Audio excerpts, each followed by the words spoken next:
قومیں کیوں غریب یا ناکام ہوتی ہیں؟ آج اس مضمون کو لکھتے ہوئے مجھے علامہ اقبال کا ایک مشہور شعر بہت یاد آ رہا ہے۔ ہزاروں سال نرگس اپنی بے نوری پہ روتی ہے، بڑی مشکل سے ہوتا ہے چمن میں دیدہ ور پیدا۔ میں اس کی تشریح اس طرح کروں گا کہ قوموں کو ہزاروں سال تک صحیح راستہ نظر نہیں آتا اور وہ بھٹکتی رہتی ہیں۔ کسی بھی قوم میں ویژن یا دیکھنے کی صلاحیت بڑی مشکل سے پیدا ہوتی ہے۔ اس وقت غریب اور امیر ملکوں کی انکم میں 54 گنا کا فرق ہو چکا ہے۔ اس کا مطلب یہ ہے کہ اگر غریب ملکوں میں لوگوں کی اوسط انکم $1000 ہے تو امیر ملکوں میں لوگوں کی اوسط انکم $54,000 ہے۔ اس لیے قومیں کیوں غریب یا ناکام ہوتی ہیں ہمارے وقت کے سب سے اہم سوالوں میں سے ایک ہے۔ کافی مفکر اور ماہرین نے سوال کا جواب تلاش کرنے کی کوشش کی ہے۔ میں ان میں سے کچھ کا ذکر یہاں کروں گا۔ MIT کے اکنامسٹ ڈیرن ایس مینگلو اور ہارورڈ یونیورسٹی کے جیمز رابنسن نے اپنی نئی کتاب وائی نیشنز فیل میں تقریباً 15 سال کی ریسرچ کے بعد یہ نتیجہ نکالا ہے کہ وہ قومیں ترقی کرتی ہیں جو اپنے ملکوں میں انکلوسیو انسٹیٹیوٹس قائم کرنے میں کامیاب ہو جاتی ہیں، اور وہ قومیں غریب رہتی ہیں جو اپنے یہاں ایکسٹریکٹیو انسٹیٹیوٹ ختم کرنے میں ناکام ہو جاتی ہیں۔ انکلوسیو یا بشمول سیاسی اور اقتصادی ادارے وہ ہوتے ہیں جو ہر شہری کی صلاحیتوں کو ابھرنے کا پورا موقع دیتے ہیں اور امیری، غریبی، ذات، نسل، زبان یا مذہب کا تفریق کیے بغیر ہر شہری کو ترقی کرنے کا پورا موقع فراہم کرتے ہیں اور اس کی جان و مال کی حفاظت کرتے ہیں۔ بشمول ادارے سیاسی قوت اور اقتصادی مواقع کو پوری سوسائٹی میں برابر تقسیم کرتے ہیں اور لوگوں کے مال اور حقوق، جن میں خیالات اور افکار کی آزادی بھی شامل ہے، کی حفاظت کرتے ہیں۔ ایکسٹریکٹیو یا مخصوص ادارے وہ ہوتے ہیں جو سیاسی قوت اور اقتصادی مواقع کو صرف ایک چھوٹے گروپ کے پاس رہنے دیتے ہیں، یعنی کہ جو پوری سوسائٹی کو نقصان پہنچا کر صرف ایک مخصوص گروپ کو فائدہ پہنچاتے ہیں۔ بادشاہی یا آمرانہ حکومت مخصوص ادارے کی ایک مثال ہے۔ اس نظام میں ملک کی زیادہ تر دولت بادشاہ یا آمر اور اس کے خاص ساتھیوں کے پاس جمع ہوتی رہتی ہے۔ بادشاہ یا آمر قانون سے بالاتر ہوتا ہے اور جب مرضی آتی ہے کسی کی بھی جان یا مال لے سکتا ہے۔ حقیقی جمہوری ادارے باشمول ادارے ہوتے ہیں۔ ان ملکوں میں پریزیڈنٹ یا پرائم منسٹر کسی کی جان یا مال نہیں لے سکتا، کیونکہ ان ملکوں میں کوئی بھی شخص قانون سے بالاتر نہیں ہوتا اور قانون ہر فرد کی یکساں حفاظت کرتا ہے۔ وائی نیشنز فیل کتاب یہ کہتی ہے کہ کلچر، جغرافیہ، موسم، ماحول یا قدرتی ذرائع یعنی دریا، سمندر، تیل، ہیرے یا دوسرے معدنیات سے بھی عام آدمی کو کوئی فرق نہیں پڑتا اگر ان ملکوں میں مخصوص ادارے قائم ہوں۔ ان ذرائع کے باوجود قومیں غریب رہتی ہیں اور صرف ان کا حکمران طبقہ امیر ہوتا ہے۔ یہ بھی حقیقت ہے کہ دنیا کے زیادہ تر ملکوں میں مخصوص ادارے ہی ہوتے ہیں اور اس وقت تک رہتے ہیں جب تک کہ عوام ان اداروں کو سیاسی جدوجہد کر کے ختم نہ کر دیں۔ یہ ایک انتہائی مشکل کام ہے جس میں زیادہ تر قومیں ناکام رہتی ہیں۔ آئیے اب ہم تقریباً 800 سال کی تاریخ کے حوالے سے باشمول اور مخصوص اداروں کو سمجھنے کی کوشش کرتے ہیں اور یہ دیکھتے ہیں کہ کیوں کچھ قومیں بہت امیر ہو گئیں اور زیادہ تر قومیں غریب ہیں۔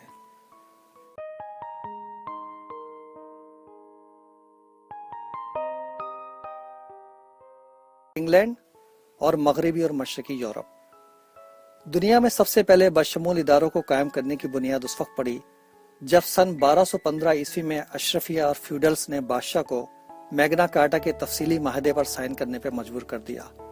دنیا میں پہلی مرتبہ ملک کا قانون ہر آزاد شخص پر لاگو تھا، بادشاہ سمیت۔ اب بادشاہ کے پاس یہ اختیار نہیں تھا کہ وہ جس کی چاہے جان و مال لے لے یا جب چاہے ٹیکس بڑھا دے یا ایک گروپ کو پوری آزادی کے ساتھ اقتصادی مواقع فراہم کر سکے۔ 1988 میں یعنی میگنا کارٹا کے تقریباً 450 سال کے بعد انگلش پارلیمنٹ نے اپنے حقوق بڑھانے کے لیے پھر جنگ کی اور اس میں کامیاب ہو گئے۔ اس کو تاریخ میں گلوریس ریولوشن یعنی شاندار انقلاب کہتے ہیں۔ جب عام لوگوں کو سیاسی اور قانونی حقوق ملے تو ترقیاتی کاموں پر کام ہوا، خاص طور پر روڈ، نہریں اور ریلوے بنائے گئے، جن کی وجہ سے صنعتی انقلاب کو شروع ہونے کا موقع ملا۔ برٹش حکومت نے تمام لوگوں تک تعلیم پہنچانے کا فیصلہ 1870 میں کیا تھا اور 1891 تک تعلیم سب کے لیے فری تھی۔ دنیا اور خاص طور پہ یورپ کی ترقی میں 5 بنیادی رکاوٹیں رہی ہیں۔ جو سب سے اہم رکاوٹ ہے، اس کا ذکر میں ابھی نہیں کروں گا، اس کے بارے میں آپ کو سوچنا ہے، جبکہ 4 رکاوٹوں کا تعلق مخصوص یعنی ایکسٹریکٹیو اداروں سے ہے۔ ان 4 رکاوٹوں میں سے ایک بادشاہی نظام تھا جس کو انگلینڈ نے سب سے پہلے ختم کیا، ایک غلامی نظام تھا، اس کو بھی سب سے پہلے انگلینڈ نے ختم کیا، ایک جاگیرداری نظام تھا جس میں بڑے بڑے زمینیں ایک چھوٹے گروپ کے پاس تھیں جو ٹیکس بھی نہیں دیتے تھے۔ تمام ٹیکس صرف چھوٹے زمینداروں اور غریب کسانوں اور عام لوگوں سے ہی لیا جاتا تھا۔ خاص بات یہ ہے کہ چرچ یورپ کا سب سے بڑا زمیندار تھا، جو کہ خود تو ٹیکس دیتا نہیں تھا بلکہ اپنی زمینوں میں کام کرنے والے کسانوں سے خود ٹیکس وصول کرتا تھا۔ پوپ اور دوسرے مذہبی لیڈرز اور ان کے خاندان والے شاہانہ زندگی گزارتے تھے۔ سن 1800 تک لوگوں نے جدوجہد کر کے مغربی یورپ سے جاگیرداری نظام ختم کر دیا تھا، جبکہ مشرقی یورپ میں لوگ ایسا نہیں کر سکے۔ اس کا نتیجہ یہ نکلا کہ اگلے کچھ سو سالوں میں مغربی یورپ مشرقی یورپ سے بہت زیادہ امیر بن گیا۔ یورپ کی ترقی میں ایک بنیادی رکاوٹ چرچ کا کنٹرول تھا۔ چرچ کی حکمرانی کے دور میں مذہب اور سیاست ملے ہوئے تھے، چنانچہ ملک کے قانون مذہبی رہنما بناتے تھے۔ مذہبی انتہا پسندی کا یہ عالم تھا کہ ہر اس بات کی سزا موت تھی جو چرچ کے عقیدے کے خلاف تھی، یہاں تک کہ سائنس کی کتاب پڑھنے کی سزا بھی موت تھی۔ مشہور سائنسدان برونو اور گلیلیو دونوں نے سائنسدان کوپرنیکس کی اس بات کی تائید کی تھی کہ زمین سورج کے گرد گھومتی ہے۔ کیونکہ یہ بات چرچ کے عقیدے کے خلاف تھی، اس جرم کی سزا میں برونو کو 17 فروری سن 1600 میں زندہ جلا کر مار دیا گیا۔ میں اس تاریخ کو نہیں بھول سکتا جب مذہبی جنون میں اندھے لوگوں نے ایک عظیم سائنسدان کو زندہ جلا کر مار دیا۔ گلیلیو نے جھوٹ بول کر اپنی جان بچائی، پھر بھی اس کو عمر قید کی سزا سنائی گئی اور اس نے اپنی بقیہ زندگی قید میں گزاری۔ گلیلیو کی کتابیں تقریباً 100 سال تک اس لسٹ میں شامل تھیں جن کو پڑھنے کی سزا موت تھی۔ 100 سال کی مذہبی جنگوں، جن میں 3 سے 11 ملین لوگ قتل ہوئے کے بعد ہی یورپ نے یہ سبق سیکھا کہ جن معاشروں میں لوگوں کو ان کے عقائد کی وجہ سے سزا دی جائے، وہاں صرف ظلم و ستم، قتل و غارت اور تشدد کے علاوہ اور کچھ نہیں پھلتا پھولتا۔ مجھے نہیں معلوم کہ پاکستانی قوم کو یہ سبق سیکھنے میں کتنا عرصہ لگے گا۔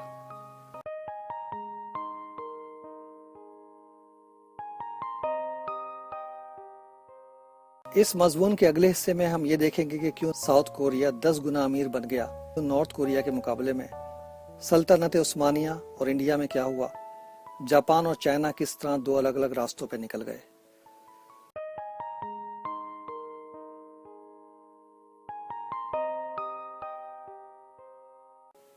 نارتھ امریکہ اور ساؤتھ امریکہ۔ جب اسپینش ساؤتھ امریکہ میں آئے تو شروع میں وہ وہاں کے مقامی لوگوں کو قابو کرنے اور ان کو غلام بنانے میں کامیاب نہیں ہوئے تھے، کیونکہ لوگ ان سے مقابلہ کرتے تھے یا بھاگ جاتے تھے۔ پھر اسپینش ایسے علاقوں میں پہنچے جہاں سرداری نظام تھا، یعنی لوگ ایک سردار یا گاؤں کے چیف کے ماتحت رہتے تھے اور ان کو غلام بن کے رہنے کی عادت تھی۔ ان جگہوں پر اسپینش کو آسانی سے مقامی لوگوں کو غلام بنانے کا موقع مل گیا اور وہ سرداروں کو ہٹا کر خود آقا بن گئے۔ نارتھ امریکہ یعنی امریکہ میں انگلینڈ کی ورجینیا کمپنی نے بھی یہ کوشش کی کہ وہ لوگوں کو غلاموں کی طرح استعمال کر کے اپنے منافع کو بڑھائے، مگر لوگوں نے اس کو ایسا کرنے نہیں دیا۔ آخر ہار مان کر کمپنی نے لوگوں کو زمینیں دے دیں اور ان کو صرف ٹیکس ادا کرنے کے لیے کہا۔ لوگوں نے سیاسی حقوق کا مطالبہ کیا تاکہ ان کو قانونی حفاظت مل سکے، اور 1619 میں انہیں وہ حقوق بھی مل گئے۔ اس طرح نارتھ امریکہ میں بشمول ادارے قائم ہوتے گئے اور پوری سوسائٹی ترقی کرتی رہی، جبکہ ساؤتھ امریکہ میں صرف ایک چھوٹا گروپ حکمرانی کرتا رہا اور امیر بنتا رہا، جبکہ عام لوگ غلاموں کی طرح زندگی گزارتے رہے۔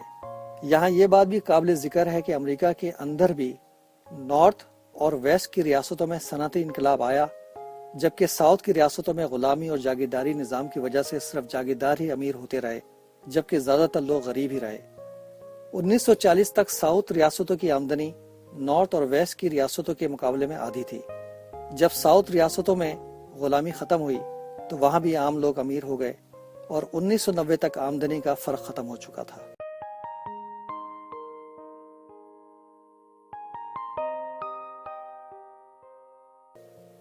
نارتھ کوریا اور ساؤتھ کوریا۔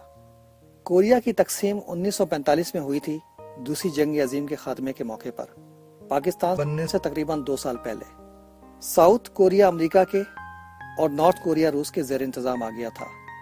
ساؤتھ کوریا میں بشمول ادارے بنائے گئے جنہوں نے سیاسی قوت اور اقتصادی مواقع عام لوگوں میں تقسیم کیے اور قانون کے ذریعے لوگوں کے اثاثوں کو تحفظ فراہم کیا، جبکہ نارتھ کوریا میں 1947 سے آمرانہ حکومت قائم رہی جس نے سیاسی قوت اور اقتصادی مواقع کو صرف ایک چھوٹے گروپ تک محدود کر دیا۔ 1990 کے دہائی کے آخر تک، یعنی تقریباً صرف 50 سال میں، ساؤتھ کوریا کی آمدنی نارتھ کوریا کی آمدنی سے 10 گنا زیادہ ہو گئی۔ نارتھ کوریا میں معیار زندگی اور صحت و علاج کا نظام اتنا خراب ہے کہ نارتھ کوریا کے لوگوں کی اوسط عمر ساؤتھ کوریا کے لوگوں کی اوسط عمر سے 10 سال کم ہے۔ رات کو لی گئی سیٹلائٹ کی تصویر سے یہ پتہ چلتا ہے کہ رات کو ساؤتھ کوریا روشنی میں جگمگا رہا ہوتا ہے، جبکہ نارتھ کوریا میں گپ اندھیرا ہوتا ہے بجلی کی شدید کمی کی وجہ سے۔ ساؤتھ اور نارتھ کوریا کی مثال سے یہ بات بالکل واضح ہو جاتی ہے کہ اگر آپ ایک ہی ملک کے 2 ٹکڑے کر دیں تو ان دونوں ملکوں کی قسمت کا انحصار اس بات میں ہے کہ ان ملکوں میں وہاں کے لوگ کون سے سیاسی اور اقتصادی ادارے قائم کرتے ہیں۔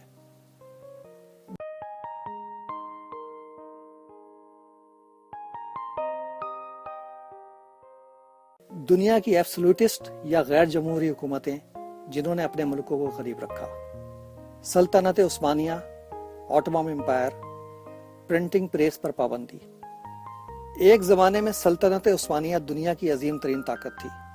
پھر اس وقت دنیا کے لیے ایک بڑا ٹرننگ پوائنٹ یعنی ایک اہم موڑ آیا جب 1445 میں گوٹن برگ نے موویبل ٹائپ والا پرنٹنگ پریس ایجاد کیا۔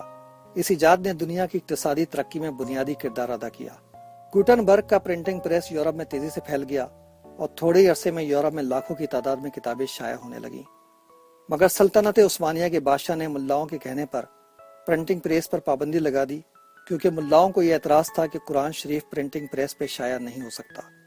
اس کے علاوہ ایک عامر خیالات کو پھیلنے سے بھی روکنا چاہتا ہے۔ چنانچہ پوری سلطنت عثمانیہ میں 270 سال تک پرنٹنگ پریس پہ پابندی لگی رہی۔ اس غلطی کے بہت دیر پا اثرات ہوئے لٹریسی ریٹ، تعلیم اور اقتصادی ترقی پر۔ 1800 تک سلطنت عثمانیہ میں غالباً صرف 2 سے 3% لوگ پڑھ لکھ سکتے تھے، جبکہ انگلینڈ میں 60% آدمی اور 40% عورتیں پڑھ لکھ سکتی تھیں۔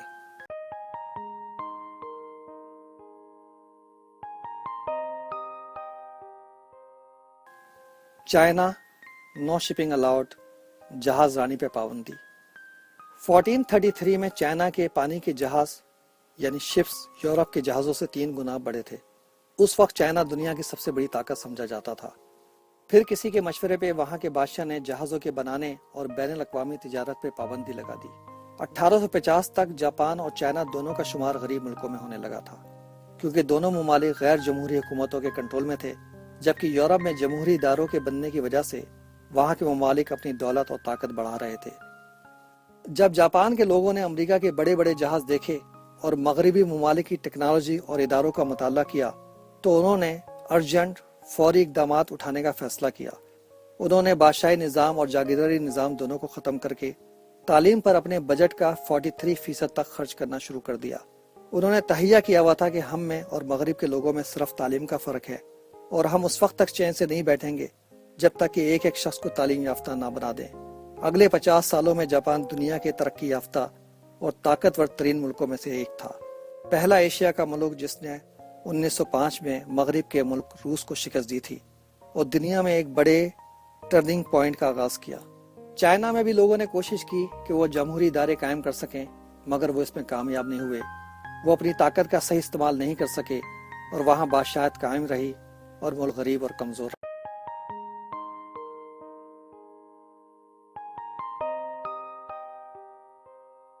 انڈیا میں بھی مغل حکمرانوں سے پہلے اور ان کے دور میں غیر جمہوری یا بادشاہی حکومتیں قائم رہی ہیں۔ چنانچہ ملک کی تمام دولت کسانوں اور عام عوام سے لے کر بادشاہ اور اس کے مخصوص ساتھی اپنے پاس جمع کرتے رہتے تھے۔ ایسے ملکوں میں لوگ ایک غلامانہ زندگی گزارتے ہیں اور ان کو اس بات سے کوئی فرق نہیں پڑتا کہ ان کا حکمران کون ہے۔ چنانچہ جب انگریز انڈیا آئے تو ان کو زیادہ مشکل نہیں ہوئی ان حکمرانوں کو ہٹا کر خود آقا بننے میں۔ فرق صرف اتنا تھا کہ اب دولت صرف چند لوگوں کے پاس جمع ہونے کے بجائے ملک سے باہر جا رہی تھی۔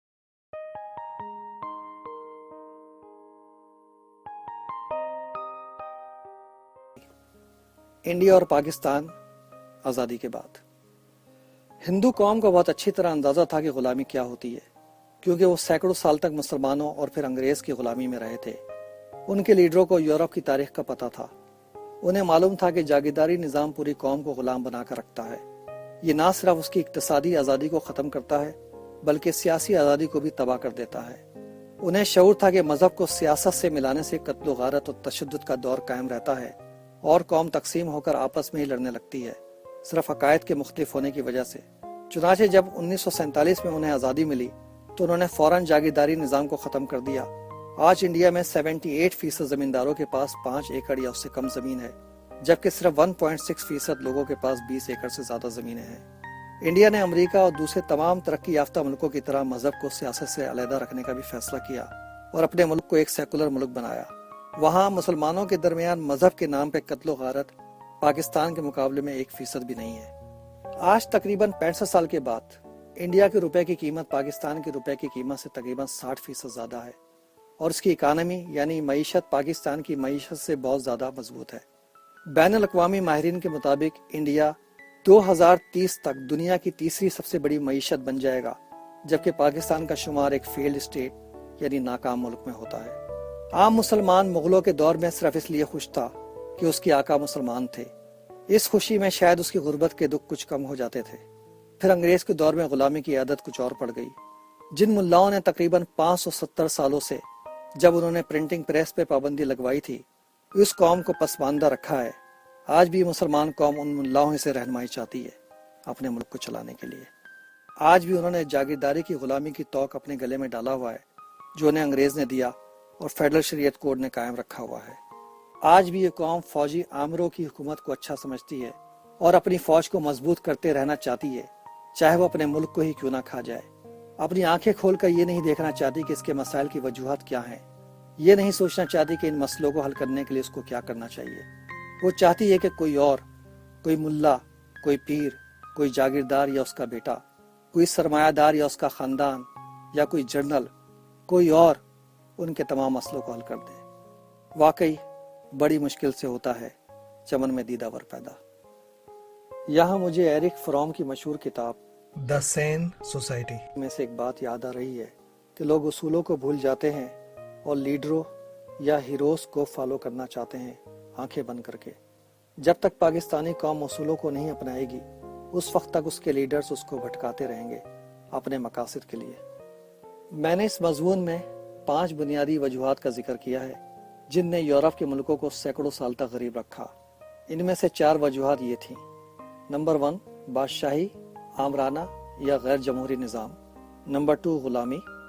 نمبر 3 جاگیرداری نظام۔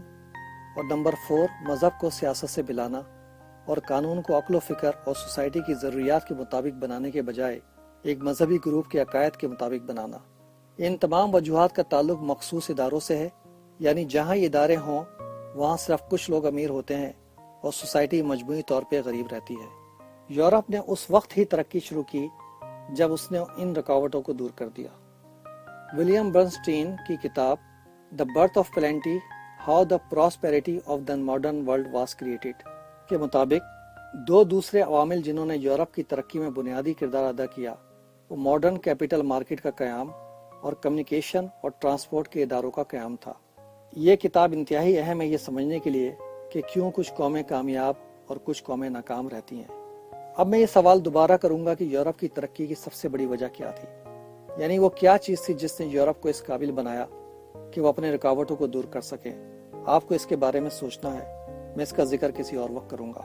آپ کا سننے کا شکریہ۔